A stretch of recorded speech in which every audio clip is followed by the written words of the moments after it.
Hello and welcome back to the channel. Today I'm going to show you how you can change job preferences in LinkedIn.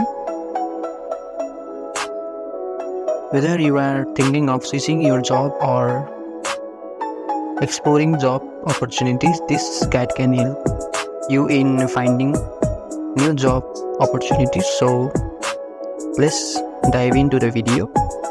First, open the LinkedIn app.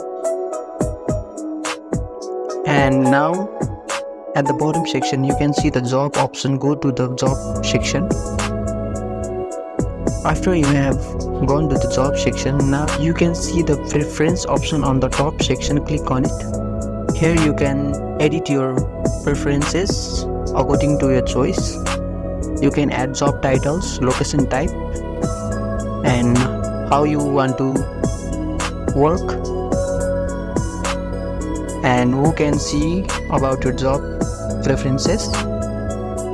After you have filled all the section, now click on save. Now your job preferences has been saved to your profile. You can also add qualifications of your previous jobs. You can even get job alerts about the preferred jobs, and that is how you can change your job preferences in LinkedIn. I hope this video has helped you to guide about how you can change job preferences in LinkedIn. Don't forget to give it a like and subscribe to the channel for a guide like this. Thanks for watching.